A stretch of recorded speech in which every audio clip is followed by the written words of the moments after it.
Well, thank you very much, Michael, for giving a vivid picture of this excellent new book.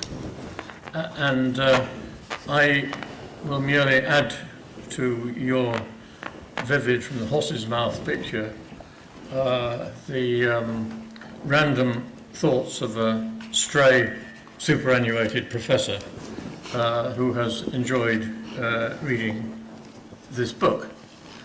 I want to begin by stressing what Michael wore rather lightly, the excellent archive-based nature of this work. It is remarkable how thorough the authors have been in exploring vital archives. He gave thanks to Lord Strathallan, who is here, for making available the family archives of Eric Drummond, but also, of course, they showed great assiduity in going through the voluminous and excellent League of Nations archives, one of the legacies of the League that is in remarkably good repair. The book does indeed yield some fascinating information about Drummond and his world. You mentioned how Drummond happened to have the code name Bond. You didn't say, but I think it was pretty implicit in everything else you said, that Drummond could hardly have been less Bond-like in his personality. Fast cars, fast women, and stealthy intrigue were not on the whole his modus operandi. But that's one of the ironies we are left with by this story. And let me be clear, the book is not an uncritical, it does not take an uncritical view of Eric Drummond. It reports fairly, and in my view rightly, some criticisms of him, including his great difficulty in accepting that maybe he had to get tough with members of the Secretariat who were accepting instructions from the national governments. And that does seem to have been a weakness that exposed him to criticism. There are very good reasons why things happened the way they did, and the sheer power of nation states as compared with the power of the League as such was of a kind that made it very difficult for the League to stand as an autonomous entity under such pressures. But this book isn't just an archive-based history, another archive-based history. It's also a book with a strong and clear and interesting, and I must say challenging, argument, which is that the creation of an international secretariat with its very special requirements as to the qualities, skills and performance of its personnel was itself a significant achievement of the League of Nations and a significant achievement of Drummond in particular. It is saying that all of you who worked for the UN and its various agencies were directly or indirectly beneficiaries of that building up of the idea of an international civil service and of its successful achievements in a number of areas, including the one you mentioned of economic statistics. All of that was in large measure a consequence of Eric Drummond's approach and his hard work. Now, I have to admit that I had some reservations about the fundamental thesis of the book. Among the majority of my colleagues who teach international relations and international history at universities, I think it's fair to say that the League tends to be viewed as mainly providing negative lessons, especially how not to implement the idea of international security. And its the way in which it approached collective security seems, in retrospect, to have combined excessive hope with inadequate provision for actual performance. And one of the many books on Drummond previously published, in fact this was published 40 years ago, was the biography by James Barros, a Canadian historian, which was entitled Office Without Power. And the title, in a way, says his conclusions rather clearly, that he was dealt an impossible deck of cards, as it were. He had to make the best he could of them, but the story was one of limited achievement. And Barros, I hasten to say, was in no way hostile to Eric Drummond. It was a fairly neutral and objective study. Incidentally, since you mentioned Avenel, perhaps I should add, that was Drummond's successor, Joseph Avenel, that Barros wrote a memorable biography of him as well, and that had a title every bit as revealing as his biography of Drummond. The title of his book on Avenel was Betrayal from Within. And this contained a memorable sentence which accused him, if I remember rightly, audacity, obsession. This, after every accusation, there was a footnote in the course of the sentence, meticulously sourcing the vices of Joseph Avenel. And indeed, it's one of the problems of international organizations, how they do select their Secretary General. And it's one that the UN has faced, not least after the embarrassing selection of Kurt Waldheim to be Secretary General, and the when even he didn't provide a proper CV and somehow gets elected to the job. I have to say that I think that the changes made in the UN in the last 5 years about the method of choosing a Secretary General are very clever, because they don't involve any charter revision, and yet they create a much more open process where the weaknesses of candidates can indeed themselves be properly considered and, if necessary, exposed. Now, this book opens by seeking to defend the League. And Winston Churchill's famous Zurich speech of 1946, is recalled. I should just mention, since you showed a picture of the crowds in Geneva for a meeting of the Council of the League of Nations, that there were phenomenal crowds in Zurich for Winston Churchill's speech in 1946. I found a picture, not of Churchill, but of the crowds in the square listening to him, that is truly astounding, because it's in a very busy small square in Zurich, and with tall buildings with steep roofs around it, and literally the roofs and the chimney stacks and everything were covered with people who were risking their lives to hear Churchill. And Churchill, in his famous speech, which called for Europe to unite, but sadly never said whether Britain was supposed to be part of Europe or not, a problem which still seems to survive all these years later. Churchill said, "The League of Nations didn't fail because of its principles or conceptions. It failed because those principles were deserted by those states who had brought it into being. It failed because the governments of those days feared to face the facts and act while time remained." Now, there was great truth in Churchill's speech in many ways, and it was prophetic about the necessity for and possibility of Franco-German reconciliation. Quite extraordinary on that front, and it's no wonder the Swiss turned out to see him.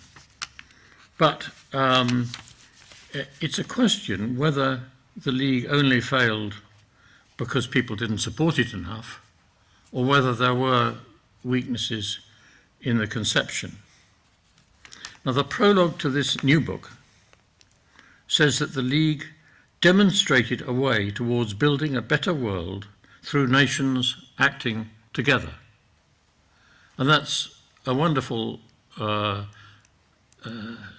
indication of the purpose of the book and of one way of looking at the League that tends to start from seeing the League as an object lesson of what not to do. And there were indeed many negative lessons to learn from the League era. For example, and let me be frank about this, I found the coverage of disarmament in this book a bit disappointing.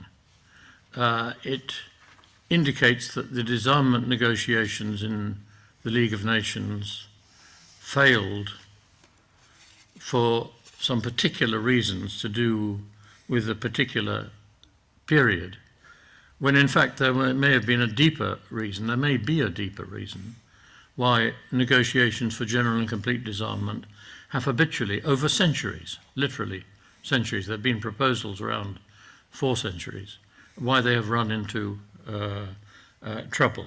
And one of the weaknesses of the League was the extent of its ambitious commitment to disarmament, which then was set a benchmark by which it failed. And one of the many ways in which the UN Charter is different is precisely in that it's less ambitious about disarmament as an aim of the organization, more cautious and more worldly wise. Now, despite such reservations, this book does show just how much was achieved in the Drummond years towards, as I say, building a better world through nations acting together. For example, it shows just how creative Drummond and his colleagues were in building up specialized agencies on a range of issues. It breaks new ground in its emphasis on the role of women, both in the employment practices of the Secretariat, in the achievements of the women members of the Secretariat, and more generally in highlighting issues to do with women in the world. That's something that has hitherto not been stressed enough in analyses of the League of Nations. In short, Drummond's pioneering work on international administration matters. There he was, in a world with no previous experience of anything like the international administration he was seeking to set up, which wasn't just an international administration for a few countries sharing a common language or a few countries which were neighbors to each other, but on a genuinely international scale. It was intellectually and practically an enormously difficult undertaking, and what he achieved in it does deserve to be celebrated. And perhaps in discussing the scope of that achievement, we can focus on some particular areas. I'll just mention 5, and then I will hand over to Kieran to initiate the discussion of these matters. How much it involved building on previous achievements, including the efforts at the Concert of Europe in Europe in the 19th century, how much it actually succeeded in building a defined and clear idea of the role of international administration,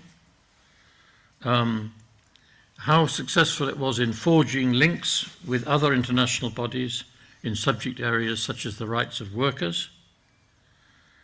Fourthly, in addressing humanitarian problems, especially refugees, which was a problem that arose very sharply then as now. And fifthly, through both positive and negative lessons, and I think we need to be clear in our minds that there are both positive and negative lessons from the League, how much it was successful in constituting a forerunner for the United Nations, which, despite its present difficulties, and they are serious and deep, the United Nations has at least succeeded in lasting very much longer than the League of Nations did. Thank you very much.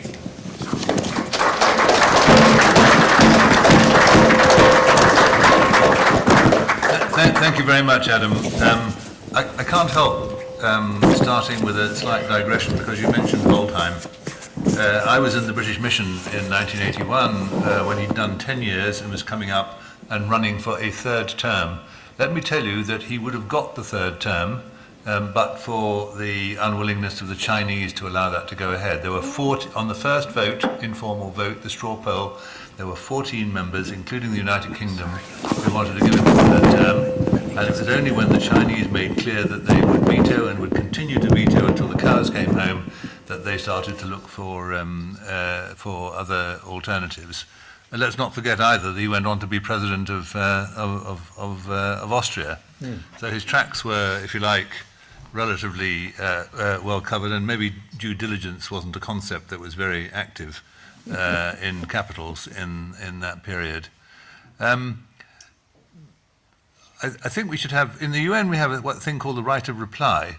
I guess we should offer to the co-authors a right of response to some of the comments that you've made. I wanted to start by asking whether the biography is a necessary corrective to the rather unflattering picture of Eric Drummond personally, which is painted in his Wikipedia entry, which suggests that he was rather soft on fascism and particularly on the Italians and Abyssinia. Would you, Adam, like to respond on that, or? Yes, good. Yeah, please. Could I say something on that? Kieran, if you were a student of Adam's at Oxford and cited Wikipedia, I think that you probably would not get a pass grade. Yeah, but millions of people read it. I understand that. That's the point. And it's not a biography of Drummond. What it is, it's trying to understand the character of Drummond and how his character influenced the Secretariat. What it says on the tin is what it is. It's about governance, understanding governance, and the subtitle says the League of Nations, the beginning of global governance. We are practitioners, we are all practitioners, and this book is written from the inside, looking outside. When the League was being dissolved, Philip Noel Baker, who was then a minister of the British government, stood up and said, I'm very proud of the British civil service, but there's nothing that the civil service did that the League didn't do better. Now, can you imagine a politician today saying, hey, the British civil service is pretty good, but the United Nations civil service is even better, and so is the civil service in Brussels. But if that should have created some sort of intellectual curiosity about, how did Drummond achieve what we thought? So it wasn't what we are trying to show in the book is how that process of good governance was achieved, particularly in those early years, the league up until the political pressures led to people who were political appointees, and particularly the failure of the French and the Italians and the Germans to be truly internationalist, but to report back to their capitals, which is what happened in the late 1920s. So it is, as I say, it's not a biography, it is trying to see the influence that Drummond had on creating the institution which all of us worked. And what we began 4 or 5 years ago, and at the end of 4 or 5 years, we've come to realize that I think we would have all enjoyed working under Drummond, because he created it was safe to speak out against Drummond. He tolerated controversy. They said some of his directors had quite strong criticism of him, and he enjoyed that and tolerated that. So it's the sort of environment which I think all of us would like to work and like to see in the UN today. Thank you. The other thing that I haven't had time to read the entire book, which I only saw towards the end of last week. But one thing that also struck me is here's a man of the utmost integrity, he's the utmost modesty, honesty, he's very upright, he behaves in a very proper and correct and modest way, tries to do his very best, yet he seems to have generated quite a lot of animus among the British elite. I'm thinking of Ramsay MacDonald vetoing him for the post of ambassador to the United States. I read that that Hankey didn't like him, that Eyre Crowe didn't like him, and I wondered why this animus, and if the authors or you, Adam, can throw any light on that. Let me try and respond to that, Kieran. The principal power vis-à-vis the League of Nations was essentially the UK. The principal power vis-à-vis the United Nations is the United States. There have been, and some say will always be, long-standing differences between the United States and the United Nations. To a similar extent, there were differences between the United Kingdom and the League of Nations. One way in which those differences were reflected, Colonel, was that the League was dependent on the largest contributor to the regular budget, namely the United Kingdom. And just as the United States always tries to cut back on the United Nations regular budget, excuse me, so did the United Kingdom always try to cut back on the regular budget of the League of Nations. And Drummond was required to defend the budget. Maurice Hankey never believed in an executive function for the League of Nations. It was a matter of principle. He did not believe in a league having its own authority to do things in a sense what of an independent international administration would do. Hankey's vision of a league secretariat was a place where officials from national ministries of foreign affairs would be seconded for limited periods of time to organize various events, meetings, conferences. Drummond's vision of the League was the staff of the League will owe loyalty to the international organization. And it was Drummond who introduced the oath of office for the officials of a league to swear upon. The wording, incidentally, of the oath of office, and which is reflected in the Charter of the United Nations, the wording which you and all of us signed, agreed to, swore on, is almost identical to the wording of the oath of office introduced by Drummond. Lloyd George, as Prime Minister at the time, he didn't like the League. On one occasion, there was a meeting between Lloyd George and I believe it was Clemenceau to discuss the League independently of Drummond, which irritated Drummond naturally considerably. So I think there are reasons to understand why people in London may not have been very keen on Mr. Drummond and the way in which the League operated, just as there are people in Washington who are not very keen on the way in which the UN works and runs.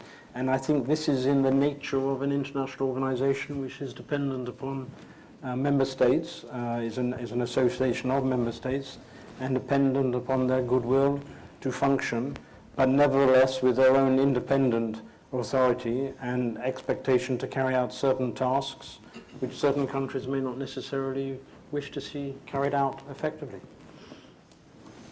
Thank you. Please, Adam. No? There you go. So we had an agreement that each of us would moderate the other. Not sure how that's going to work out, but perhaps because each of us hopes the other will do the moderating, we haven't introduced our panel properly. You probably all know who they are, but just in case you don't, the nearest to me is Marilyn Carr, then David McFadden, and then John Burley. And they are three of the, along with Michael, of the authors of the book. Perhaps I can just very briefly respond and then hand back to my moderator with the observation on the Wikipedia front that I would certainly worry if a student cited Wikipedia as the sole source for anything. But it's also true that Wikipedia is an extraordinarily useful resource. One has to sneakily admit it. And in fact, I have to confess, I'm an editor of Wikipedia. So, it's the wrong thing. and one of the virtues of Wikipedia is that you can add stuff to an entry or even try and delete stuff if you think it's wrong. And you can give your reasons for doing it. It's quite a rational process. So if there is anything wrong with what is said about the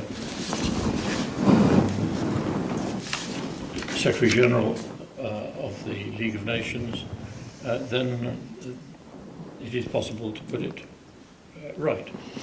On the reasons why Eric Drummond was disliked by some, and certainly not by all, one has to include, of course, his Catholicism, which still at that time would have made him an object of some degree of suspicion. It may be true that long before that there had been Catholic emancipation and so on and so forth, but there was still an element of suspicion of that.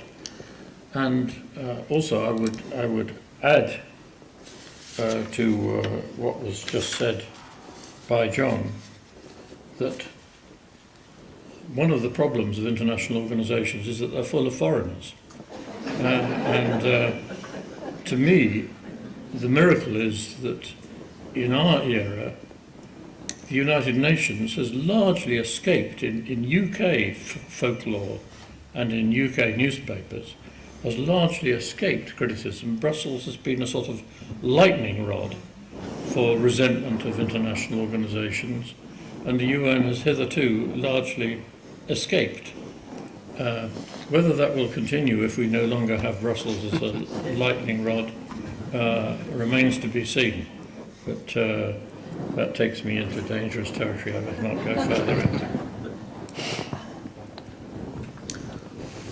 Anyone very good at Latin here? Because there's a famous Latin saying, sed quis custodiet ipsos custodes, who guards the guardians? And I'd love to know in Latin, who moderates the moderators? John's description of Maurice Hankey makes me think that his vision of the League of Nations is rather similar to the creation of the Secretariat of the OSCE, because there was a deliberate attempt by the powers that be, not just the United States, but including the United States, to have a weak secretariat made up of short-term secondees and a Secretary General who only did one term and had very few powers and a very modest budget and indeed very, very modest powers. So you've obviously had this tension between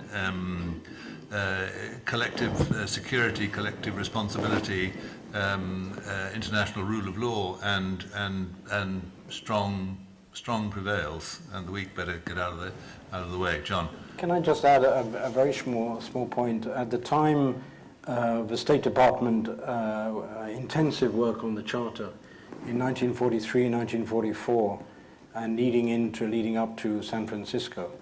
There had been no decision in the State Department on the nature of the international administration to be established in the eventuality of a new international organization coming into effect.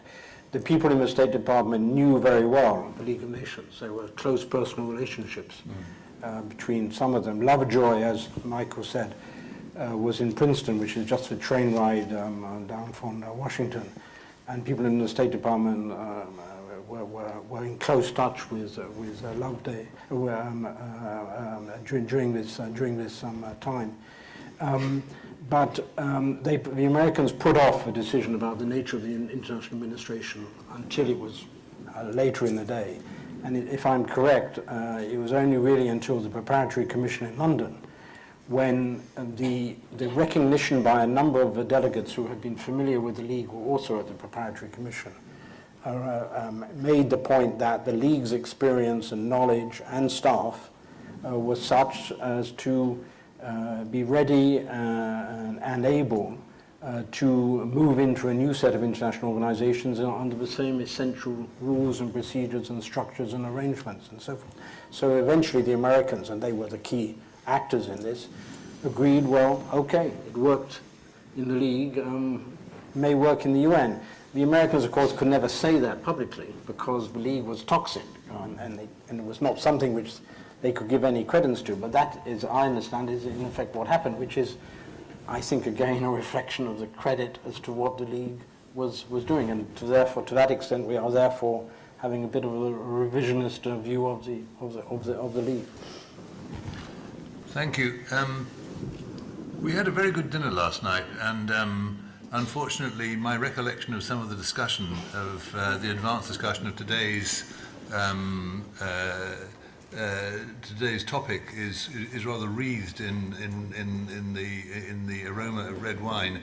But one thing I do remember is that one of you was arguing that the League, if you like, contained the seeds of many of the subsequent international institutions, which is one way in which its legacy is underestimated. Would any of the authors like to expand on that? Marilyn, you haven't had a chance to speak.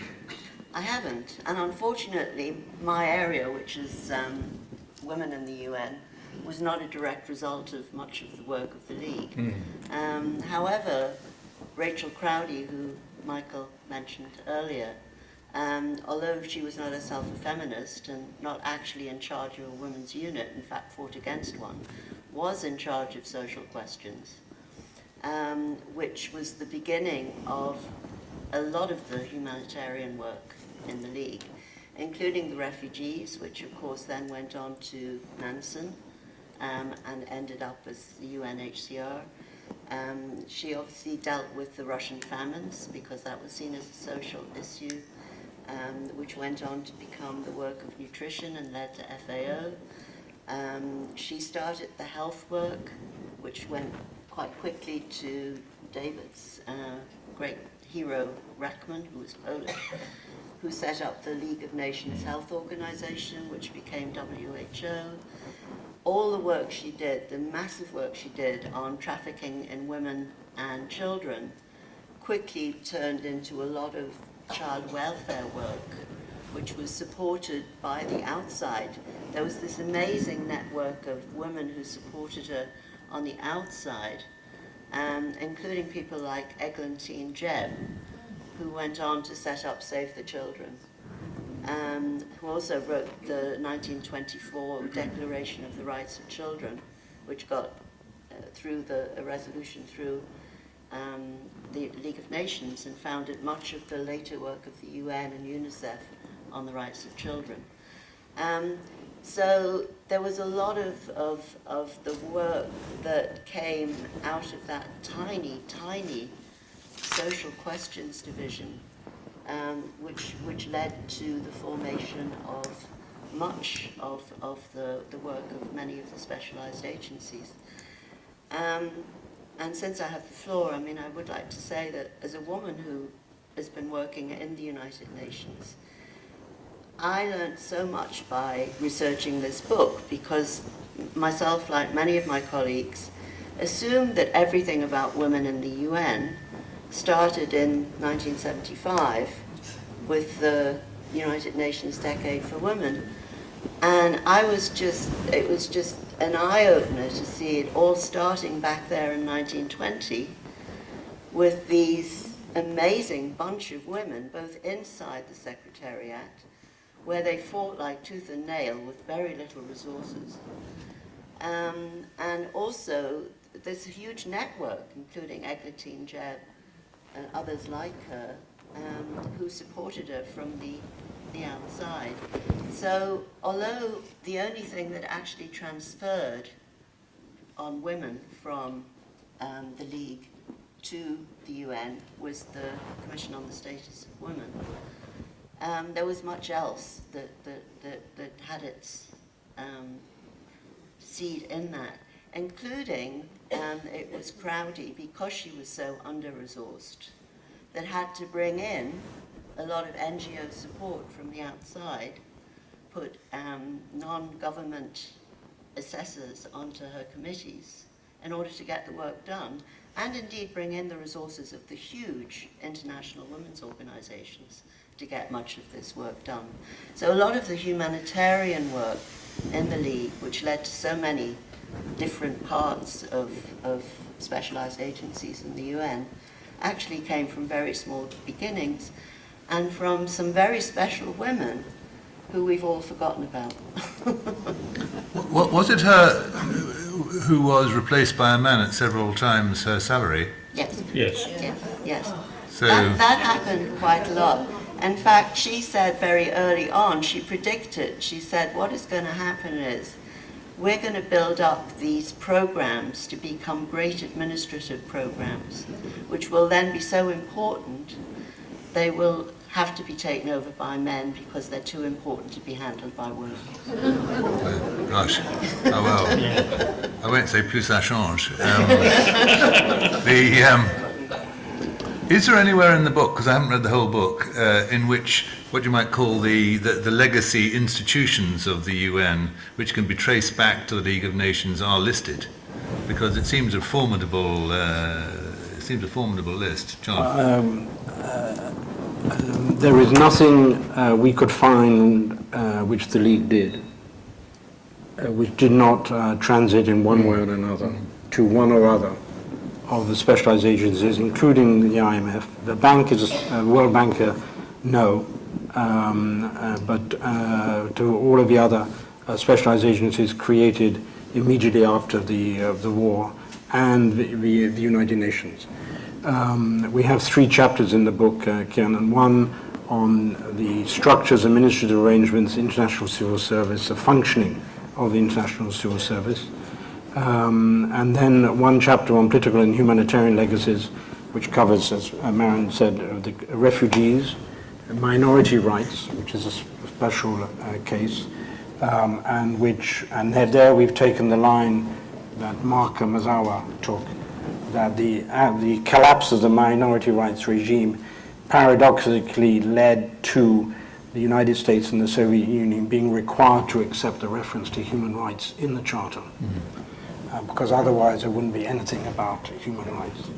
And that led to, and the work of the League Secretariat in defending the minority rights regime led to the concept of an independent role for the Secretariat in defending human rights.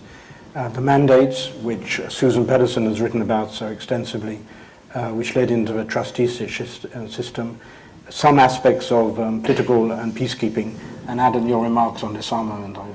Very well taken. Very well taken. There was a League peacekeeping force in the Saarland, the essential characteristics of which are very similar to what the UN does now in its peacekeeping work, and of course on international law, where there's a simple continuity. The International Law Commission of the League is now the International Law Commission of the United Nations, and will soon be celebrating its 100th anniversary.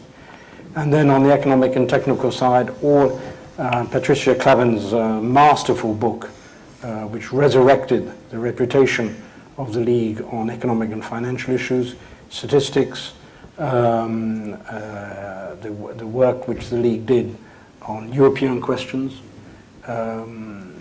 the economists which worked for the League, which Michael has referred to, even questions of double taxation. The OECD Convention on Double Taxation is modeled on a League Convention of 1924.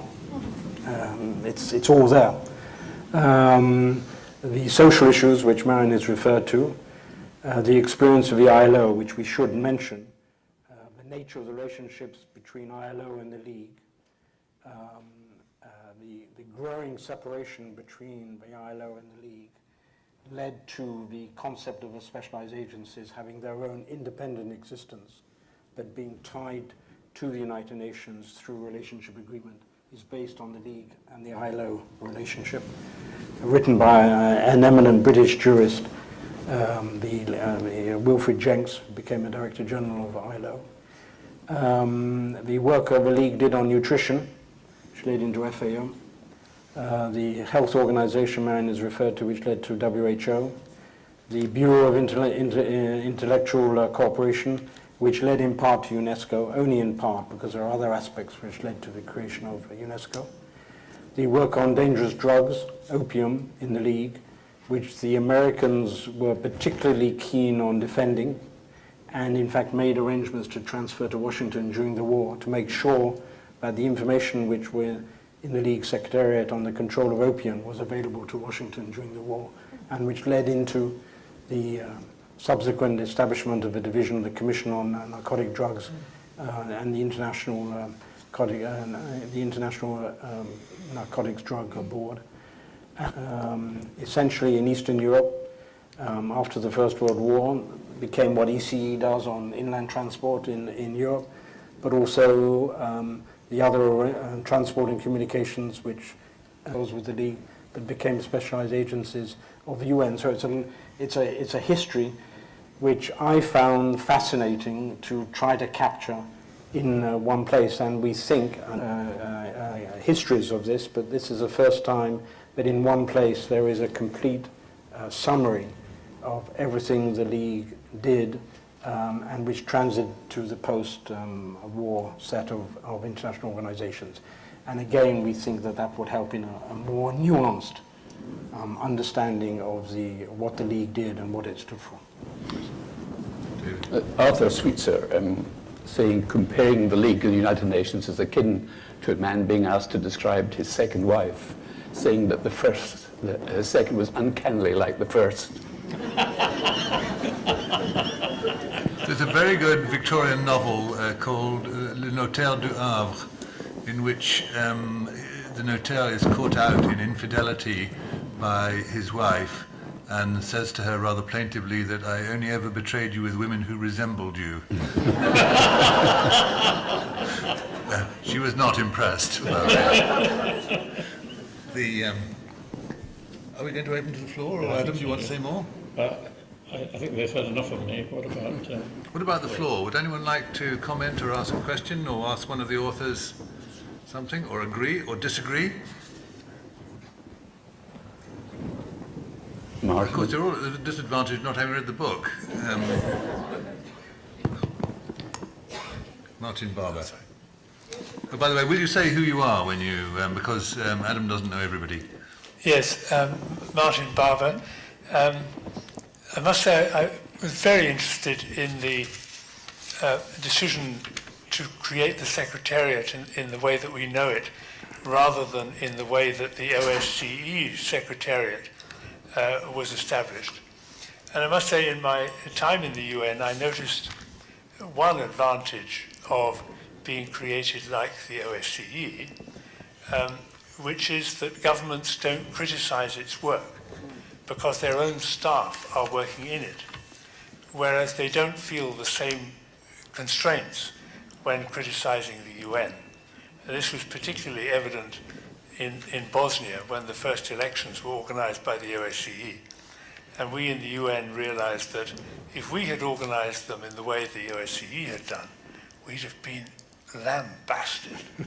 But the OSCE was congratulated by ministers all over Europe for having done a fantastic job.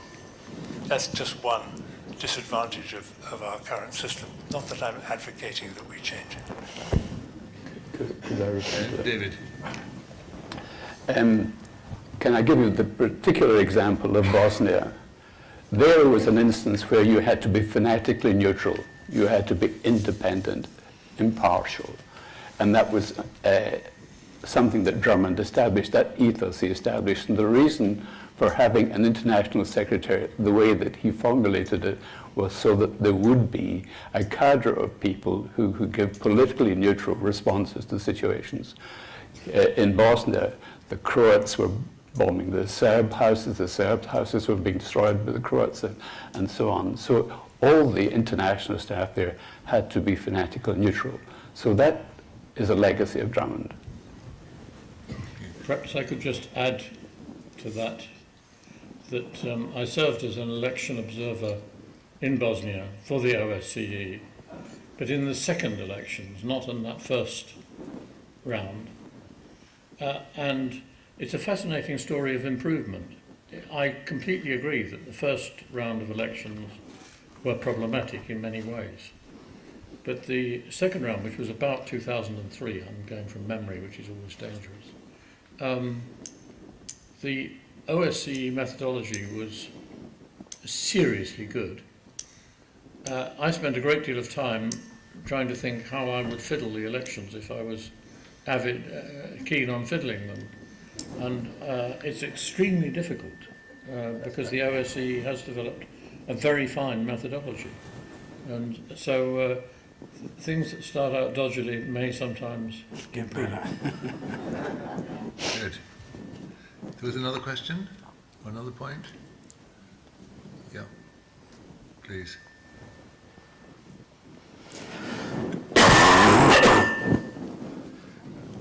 My name is John Rodder. I'm from the Oxford region. I wanted to enlarge on one area that doesn't seem to have been mentioned by the panel. And I must admit, I haven't read the book, so I'm speaking from the dark, as it were.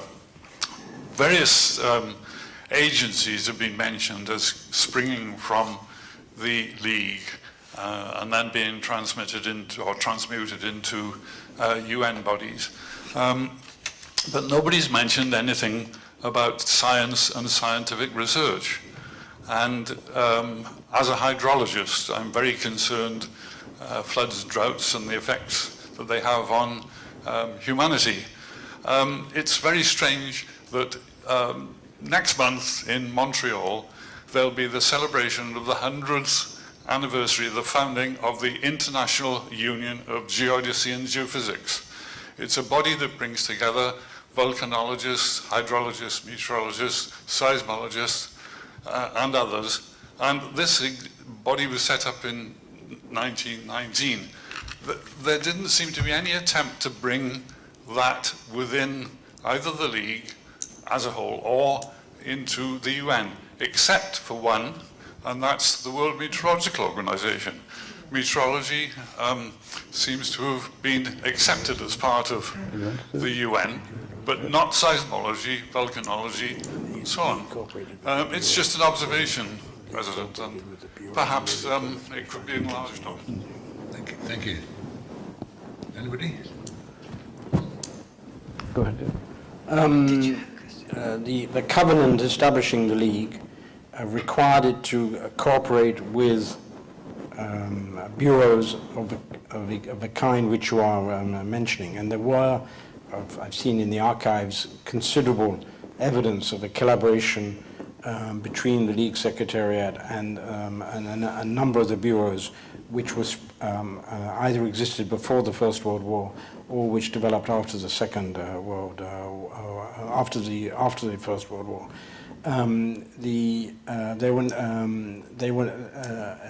They remained voluntary bodies, independent of the League structure as such, but there were elements of collaboration. And then, as you know very well, far better than I do, after the Second World War, the International Hydraulics Bureau then developed further, and the World Meteorological Organization then became a specialized agency of the United Nations, I think in the end of the 1940s or early 1950s.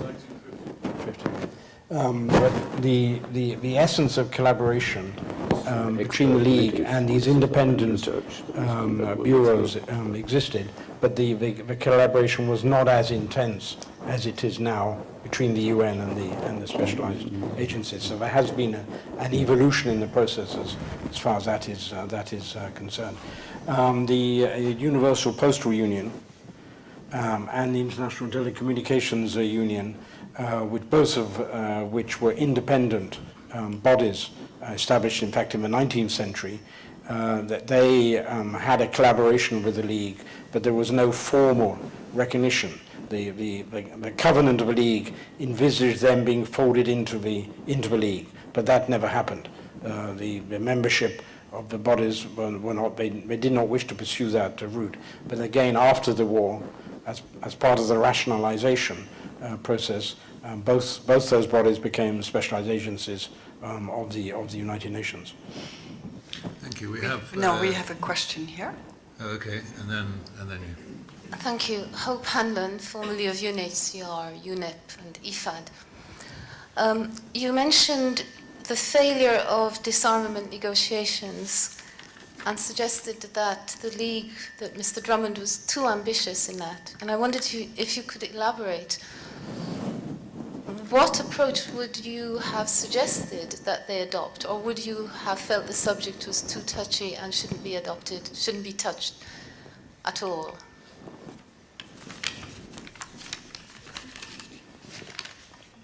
I think that's aimed at you. Yes. Adam. I think the basic problem was the commitment in the League Covenant to disarmament, which was put in very strong terms, and I would have put it more in the terms of the UN Charter, which, yes, of course, call for negotiations to reduce levels of armament, but do not hold out hope of complete abolition of weaponry in the world in a way that the League appeared to be doing. And it's that more modest wording that I think is right. In essence, maybe this is the same as the difference between disarmament and arms control. What turned out to be very important in the East-West relations in the Cold War were measures of arms control rather than measures of general disarmament. And there are reasons why they were more effective. My good friend and colleague and predecessor in my chair at Oxford, Hedley Bull, wrote a wonderful book published, if I remember rightly, in 1961, called The Control of the Arms Race, where he argued that general and complete disarmament was a distraction that prevented serious thinking about more limited measures. And I happen to think that that was right. So this may sound like a narrowly sort of reformist argument in face of an urgent threat. But frankly, I have to say that the idea of general and complete disarmament, and that phrase was actually only introduced in the 1920s by the Soviet foreign minister Maxim Litvinov. He came to Geneva and made a speech about general and complete disarmament, which caught on as a slogan, and we've been caught with it ever since. But from the start, there was a lack of serious explanation as to how it was to be achieved, how you were to get all countries in the world to simultaneously agree on drastic measures of arms reduction when they have armies and weapons for very different reasons and with very different structures. So that, I hope, gives you at least a hint of how I would see the answer to your very perceptive question. Thank you. Question, Maggie. Maggie Herity, formerly UNHCR. I picked up the word transport in something that you were saying earlier, and I'd like to follow up on the question before last about the lack of seismology and volcanology. Before I joined the UN, I spent a couple of decades as a transport consultant and had some very interesting trips as a consultant, particularly to UNCTAD, small islands and landlocked countries, because there seemed to be no transport specialists available in the UN system, and there's no agency which has any sort of transport expertise. When I joined HCR, originally as a logistics officer, now called a supply officer, almost all the other logistics officers were procurement specialists. I was the only one who knew about transport. But you said that in the League there had been specialists in transport, and I'm curious to know what happened and why it didn't get followed through. You can fill it up. I know there's ICAO and IMO who cover shipping, but more broadly. David. Yes, the first organisation within the League was the Communication Transport Organisation, headed by a very gifted French civil servant called Haas. And they were very active right through the period of the League's existence, and they were particularly supportive in China. There was always a presence in China of hydrologists, but after the war against Japan, which started in 1937, the League responded by sending 3 teams, strengthening their country presence. They had a country presence in China from 1930, and sending additional people, and the Chinese particularly asked for engineers, and more hydrologists came to join them. And one of them, sadly, and with all his Chinese colleagues, was drowned in the Yangtze. And transport was very important strategically then, because they needed the Burma Road to bring in supplies, and they needed transport along the Yangtze. And when they were exploring that, unfortunately, the drowned Woodress, who was a Dutch hydrologist, drowned. He was the second person to die in the League, and so the International Civil Service dying at mission really began in the period of the League, and of course it's very much accelerated in the first decades of this millennium. John could tell you the continuity, what happened to that in 1945. All of the legacies of the League were unilinear in the sense that they went from the League to one or other organization.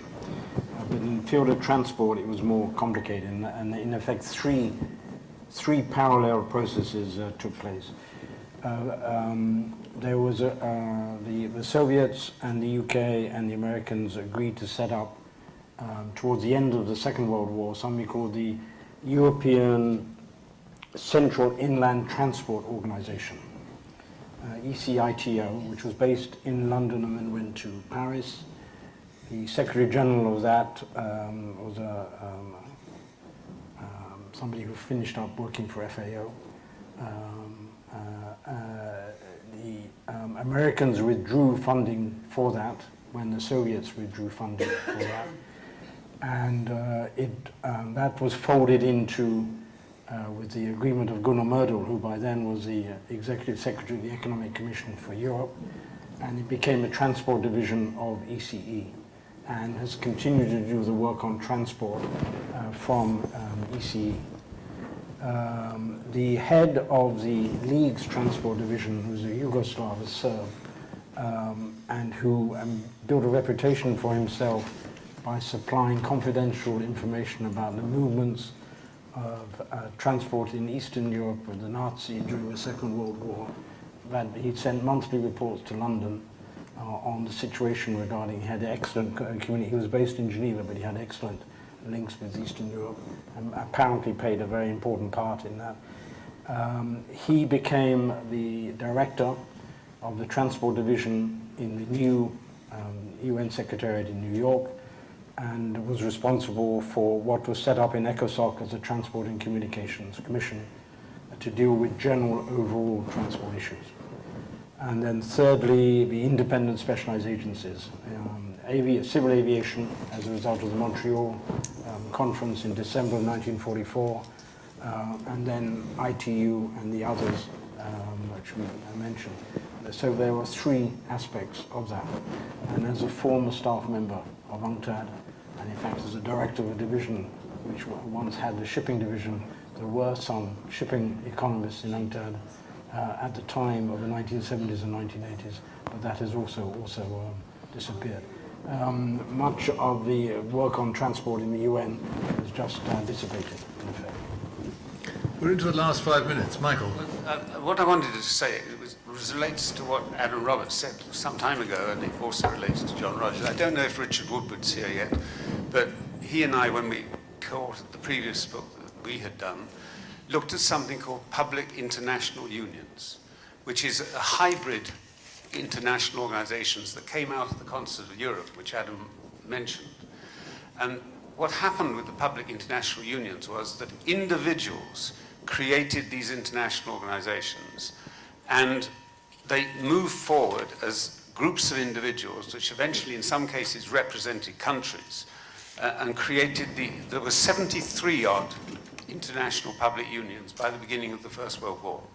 And what happened was, the First World War, some of them died off, some of them stayed as non-governmental organizations and academic, translated into the sort of societies that John was talking about, and a few of them stayed and became international organizations, things like the ITU, the UPU. So there was this very diverse set of organizations which, as a result of the First World War, took different routes afterwards. And that explains why John couldn't find some things in the UN system, but can find others. But that is the essential underpinnings of this multiplicity of different types of organizations, particularly academic ones. Yes, please. Could I add something else, a word of appreciation to Michael? One of the important things of good governance is stewardship, creating the conditions that you recruit the best people and retain them. And in the book, Michael paid particular attention to that, and many of the things which we enjoy today, the good conditions of salary, of pensions and so on, stem from initiatives that happened during the era of Drummond, and particularly with Colban, who he entrusted to help develop these. So that was a very important part of the detail in the book which Michael was responsible for. Thank you very much. Now we've got about 2 minutes left now, so I think, Andrew, you're going to have the last word. Last question. I hope it'll be a quick one. I'd like to hear the speakers elaborate a little further about the relationship between the Secretariat under Drummond and the member states, the governing bodies, to talk about the extent to which he was able in practice to protect their independence against the undoubted pressures that there must have been from member states. Any examples would be particularly useful. Authors?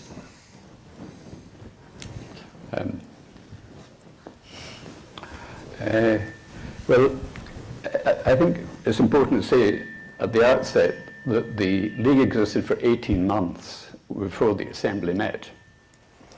And so for the first 9 months there was no council, so all the functions and the structure of the Secretariat was established before there was a council, and certainly before there was an Assembly. But good governance requires accountability, and Drummond was very keen that he should account for all the action he took during that period. And so when the council met in Rome, they endorsed his appointments.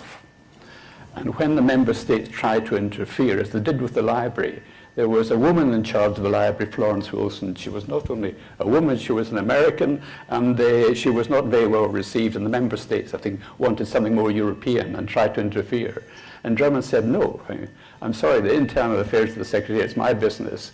And so he appointed an internal committee to deal with that, and continued to support her. So Mussolini wanted to insert his chef de cabinet into an ADG post. And Drummond said, no, sorry, I appoint staff. And he went down, but he had in the end to accept what Mussolini had proposed.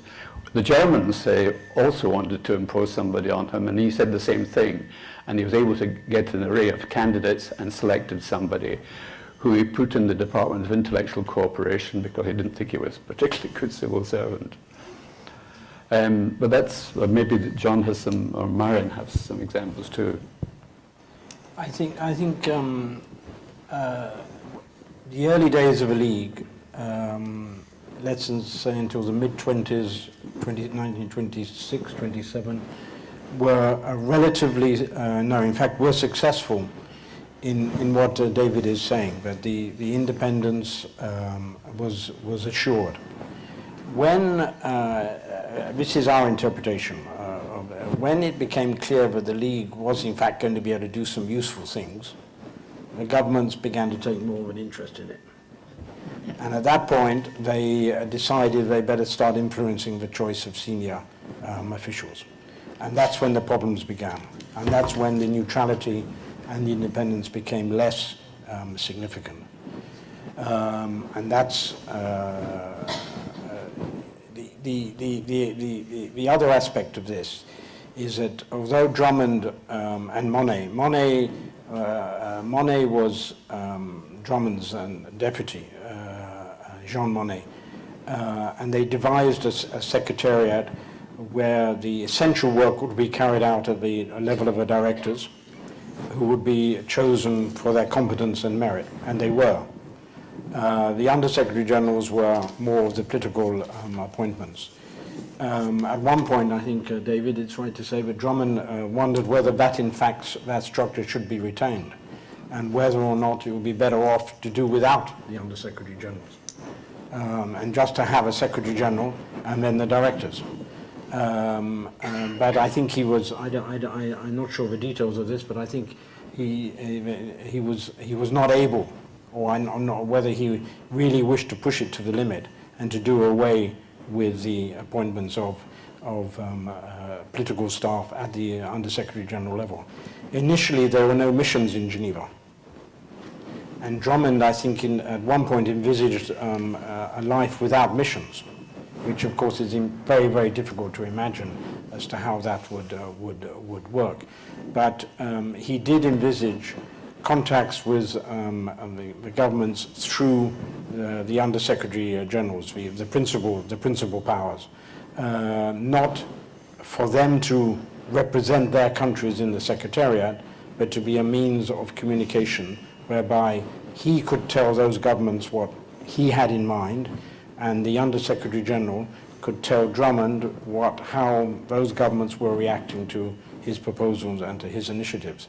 And if everybody plays the game correctly, namely the loyalty is to the organization, and it's a question of the messages and interpreting messages, the kind of life which I'm sure diplomats enjoy greatly, that should work.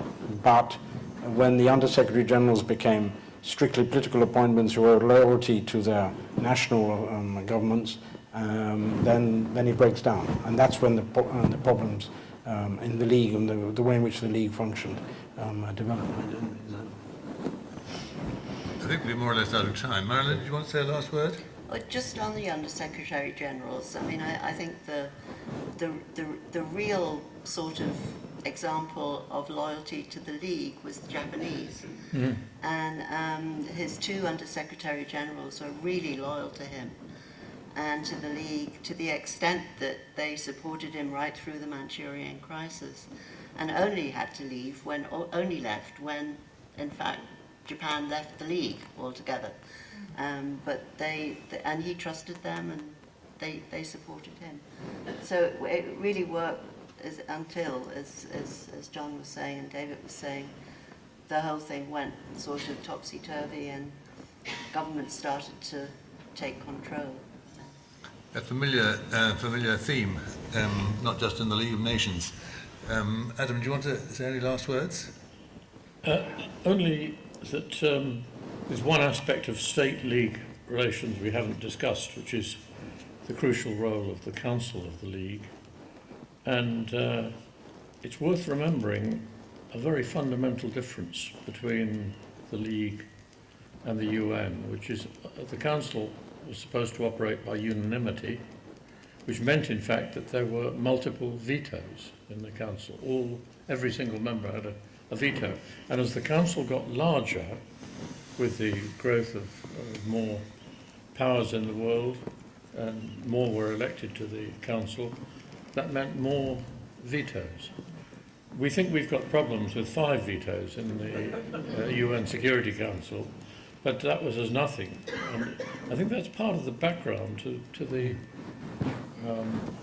sense of decline of the League of Nations, that they were incapable of making tough decisions structurally, and it left the Secretariat in a peculiarly difficult and frustrating position as the 1930s wore on.